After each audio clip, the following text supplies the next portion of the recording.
হাওর বাংলাদেশের বুকে লুকিয়ে থাকা এক অকৃত্রিম সৌন্দর্য, যার আসল রূপ মেলে কিশোরগঞ্জের মিঠাইমইন, নিকলি আর অষ্টগ্রামে। বর্ষায় যখন চারিদিকে থই থই পানি, তখন এই অঞ্চল রূপ নেয় এক বিস্তীর্ণ জলরাজ্যে। এই হাওরের বুকেই দেখা মেলে বাসমান গ্রাম, দ্বীপের মতো ছোট ছোট বসতি। দেখলে মনে হয় জলের উপর গড়ে ওঠা কোনো স্বপ্নের রাজ্য। এখানে প্রচলিত একটি প্রবাদ আছে, বর্ষায় নাও আর শুকনোয় বাও। মানে শুকনো মৌসুমে মানুষ হেঁটে চলে, আর বর্ষায় নৌকায় হয়ে ওঠে একমাত্র ভরসা। তবে গত কয়েক বছর ধরে এখানে গড়ে উঠেছে চমৎকার রাস্তা, আর সেই রাস্তায় যেন ধীরে ধীরে বদলে দিচ্ছে পুরনো প্রবাদকেও। হাওরের বুক চিরে চলে যাওয়া এই পথ বর্ষার রূপকে করেছে আরও মনোমুগ্ধকর। প্রতিদিন বর্ষায় হাজার হাজার মানুষ ছুটে আসে এই সৌন্দর্য দেখতে। আর আজকের এই ভিডিওতে আমি আপনাদের ঘুরিয়ে দেখাবো সেই সুন্দর হাওর অঞ্চল।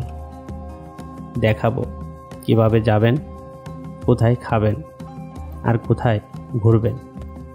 সব কিছু থাকছে আজকের এই ভিডিওতে। তাহলে চলুন একসাথে ঘুরে দেখি জলের রাজ্য নিকলি হাওর।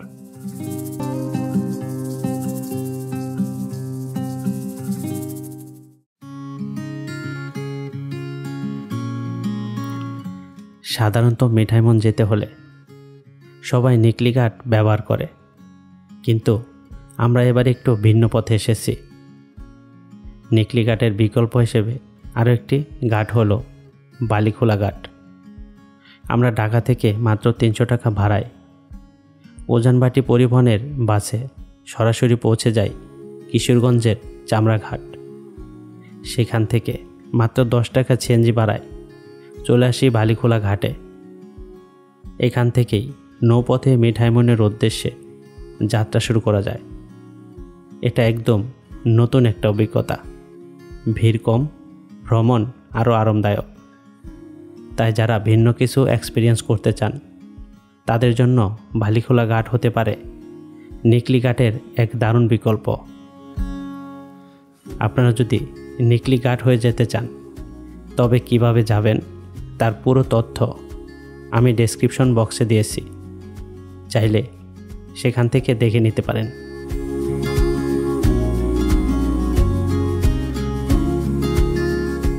চামড়াঘাট থেকে অনলি 10 টাকা ভাড়া দিয়ে আমরা কিন্তু চলে আসছি হচ্ছে বালিখোলা বাজারে। আর এই বালিখোলা আসার পরে কিন্তু আপনারা বিভিন্ন ধরনের যে ভোট, সেই ভোটগুলো পেয়ে যাবেন। আর এখানে আপনারা যদি গাড়ি নিয়ে আসেন, হাইস টাইস বা এগুলো নিয়ে আসেন, সেক্ষেত্রে কিন্তু এখানে পার্কিংয়ের ব্যবস্থা আছে, আপনারা এখানে পার্কিং করে যেতে পারবেন। আর এখানে আসার পরে আপনারা যদি সকালবেলার খাবার খেতে চান, সেক্ষেত্রে কিন্তু সকালবেলার যে খাবারের যে বিভিন্ন ধরনের হোটেল, সেই হোটেলগুলো কিন্তু আপনারা পেয়ে যাবেন। আমরা এখন এখান থেকে সকালবেলার খাবারটা সেরে নেব। সকালবেলার খাবারটা সেরে ইনশাল্লাহ চলে যাব আমাদের আজকের দিনের প্রথম যে স্পট, সেই দিকে। হোসেনপুর অষ্টগ্রাম 0 পয়েন্ট, যারা যাবেন তাড়াতাড়ি চলে আসেন। বাজারের একটি হোটেল থেকে সকালের নাস্তা শেষ করে আমরা চলে এলাম বালিখোলা নৌকা ঘাটে। এখান থেকেই আপনারা চাইলে লোকালভাবে মাত্র 70 টাকা ভাড়ায় মিঠাইমইনের রাষ্ট্রপতি ঘাটে যেতে পারবেন। আমরা একটু আরামদায়কভাবে যাওয়ার জন্য এখান থেকে একটি ছোট নৌকা 400 টাকায় ভাড়া করে শুরু করি আমাদের যাত্রা। আপনারা যদি মোটরসাইকেল নিয়ে আসেন, তাহলে এখানকার লোকাল নৌকাতেই মাত্র 150 টাকা ভাড়ায় আপনার মোটরসাইকেল পারাপার করে সহজে পৌঁছে যেতে পারবেন রাষ্ট্রপতি ঘাটে।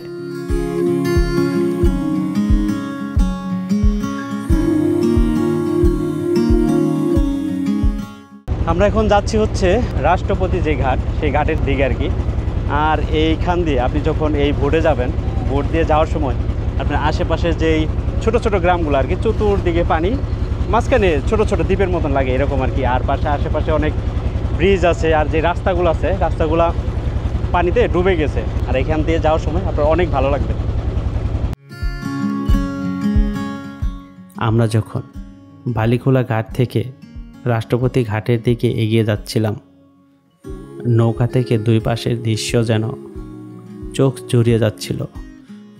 চারদিক জুড়ে থই থই পানি, যেদিকেই তাকাই শুধু বিস্তীর্ণ জলরাশি আর সবুজ পাড়। এই জলের বুকেই মাঝে মধ্যে দেখা মেলে ছোট ছোট গ্রাম আর বসতির, যেগুলোকে দেখে মনে হয় যেন পানির মধ্যে বেঁচে থাকা দ্বীপের মতো। রাস্তাগুলো পানির নিচে তলিয়ে গেছে, শুধু মাঝে মধ্যে উঁচু ব্রিজগুলোই চোখে পড়ে, যা জানান দিচ্ছে কোথাও একসময় রাস্তা ছিল। এই শান্ত পরিবেশ, চারদিকের পানি আর বেঁচে থাকা বসতিগুলো এই যাত্রাকে করে তোলে এক অন্যরকম মুগ্ধতা, যেন নৌকায় বসে ঘুরে দেখছি এক বিশাল জলরাজ্য।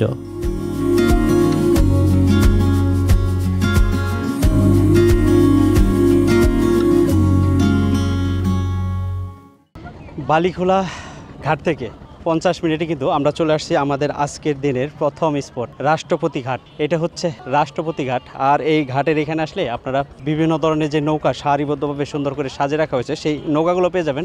আপনারা যদি এইখানে আসার পরেও নৌকা ভাড়া করে ঘুরতে চান, সেই ক্ষেত্রে কিন্তু ঘুরতে পারবেন। আর এই ঘাটের ঠিক পিছনেই কিন্তু রাষ্ট্রপতির যে বাড়িটা আছে, সেই বাড়িটা রয়েছে। আমরা এখন সেই রাষ্ট্রপতির বাড়ির দিকে যাব।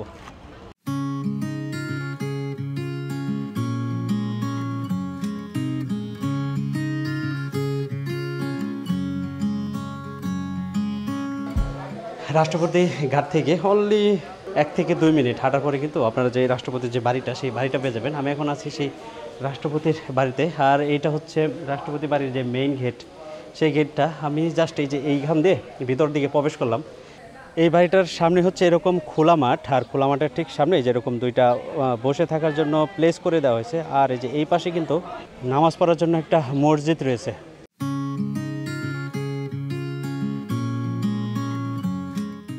রাষ্ট্রপতি বাড়ির ঠিক সামনেই রয়েছে রাষ্ট্রপতি আব্দুল হামিদ ফাউন্ডেশন।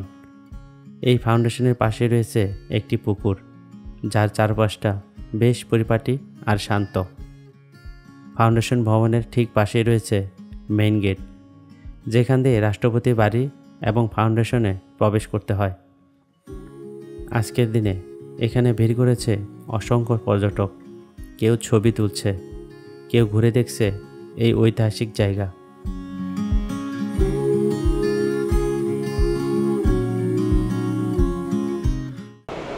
আপনাদের এখানে কি কি আইটেম আছে খাবার? আমাদের হাওড়ে বোয়াল মাছ, আইন মাছ, চিংড়ি মাছ, ভাম মাছ, রুই মাছ, পাঁচমিশালি, লাজা হাঁস, কাতকাত, বড়া, পোলট্রি মুরগ, এলো ভাত, ডাউল, সবগুলি হাওড়ের খাইতে পারবেন আরামে।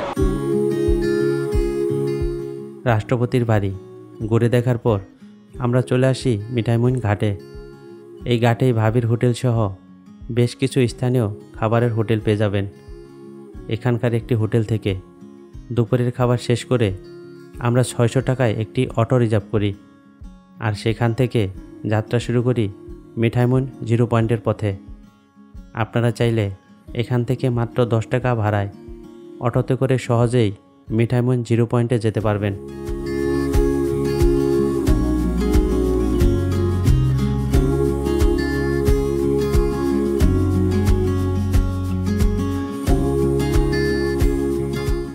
রাষ্ট্রপতি ঘাট থেকে অনলি 10 মিনিটে আমরা কিন্তু অটোতে করে চলে আসছে হচ্ছে মিঠাইমইন 0 পয়েন্ট। আমার পিছনে যে স্ট্যাচুটা দেখতে পারতেছেন, এটা হচ্ছে মিঠাইমইন 0 পয়েন্টের যে গোল চত্বর, সেই গোল চত্বর।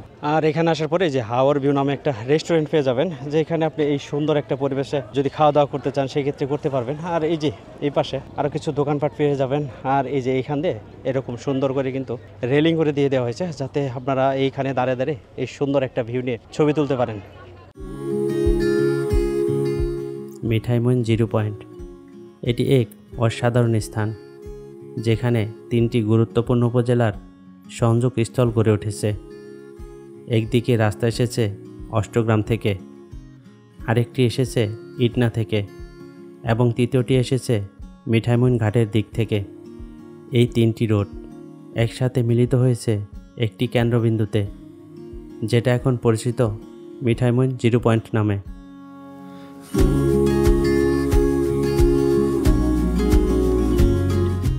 মিঠাইমইন 0 পয়েন্ট দেখা শেষে আমরা রওনা দিলাম বড় ব্রিজের দিকে।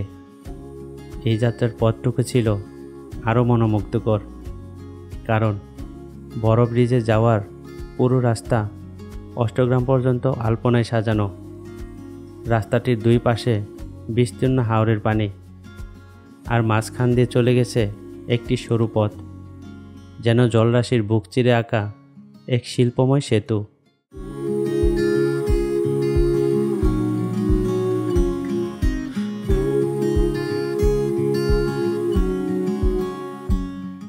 মিঠাইমইন 0 পয়েন্ট থেকে আমি অলরেডি চলে আসছি হচ্ছে বড় ব্রিজ। আর আমরা এই রাস্তাটা দিয়ে যেহেতু যাচ্ছি অষ্টগ্রাম, এই অষ্টগ্রাম যাওয়ার পথে আরও বেশ কিছু ছোট ছোট ব্রিজ কিন্তু আপনার পড়বে। আর এই ব্রিজটা হচ্ছে সবচেয়ে বড়, যার কারণে এই ব্রিজটার নাম বড় ব্রিজ। আর এই ব্রিজের চতুর্দিকে আপনি যখন তাকাবেন সাদা যে পানি, সেই পানি দেখতে পারবেন। আর এখানে কিন্তু আজকে অনেক টুরিস্ট আসছে, আর আজকে কিন্তু প্রচুর রোদ। আসলে এই সম্পূর্ণ যে রাস্তাটা আছে, রাস্তাটার কোথাও কিন্তু কোনো ছায়ার জায়গা নেই, যেমন কোনো গাছপালা নেই, কিচ্ছু নেই। যদি রোদ থাকে অবশ্যই সাথে একটা ছাতা আনার চেষ্টা করবেন।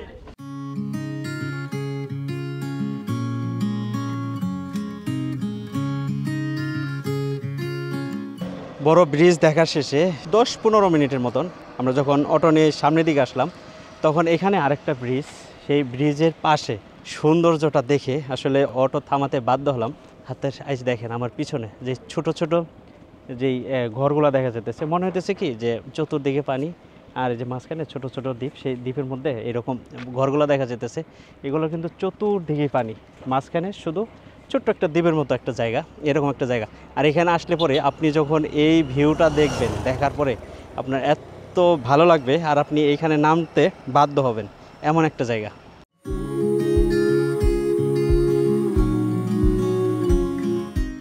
আমরা এখন রওনা দিলাম আমাদের আজকের দিনের শেষ গন্তব্য অষ্টগ্রাম 0 পয়েন্টের দিকে।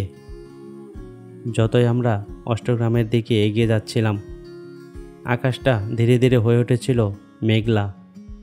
দূরের মেঘ আর হালকা ঠান্ডা বাতাস যেন একটা প্রশান্তির ছোঁয়া, কারণ সারাদিন ভীষণ রোদ আর গরমের মধ্যেই আমাদের ভ্রমণ কেটেছে।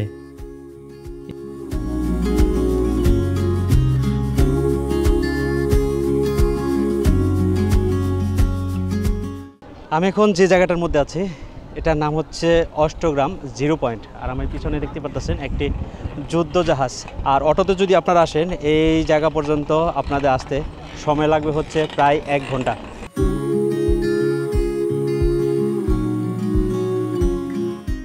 মিঠাইমইন 0 পয়েন্ট থেকে অষ্টগ্রাম 0 পয়েন্টের দূরত্ব প্রায় 16 কিলোমিটার। আপনি যদি এখানে আসতে চান তাহলে অটো ভাড়া পড়বে মাত্র 60 টাকা। আপনি যদি মিঠাইমইন ঘুরতে আসেন তাহলে সুযোগ হলে অবশ্যই অষ্টগ্রাম পর্যন্ত ঘুরে আসবেন, আপনার অনেক ভালো লাগবে।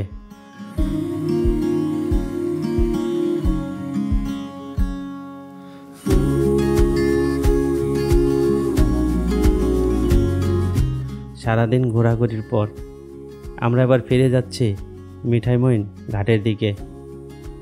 যারা রাতটা এখানে কাটাতে চান তাদের জন্য ঘাটের আশেপাশেই রয়েছে মোটামুটি মানের হোটেল। ভাড়া পড়বে প্রায় 600 থেকে 1200 টাকার মধ্যে। আর আমাদের মতো যারা ঢাকায় ফিরে যেতে চান তারা মিঠাইমইন বাজার ঘাট থেকে বালিখোলা বাজার পর্যন্ত ছোট লঞ্চ পেয়ে যাবেন।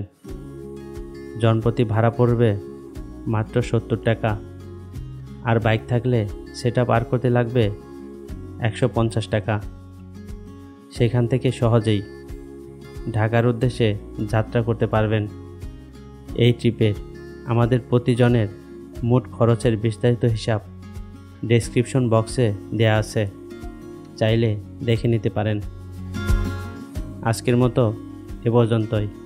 সবাই ভালো থাকবেন, সুস্থ থাকবেন। আল্লাহ হাফেজ।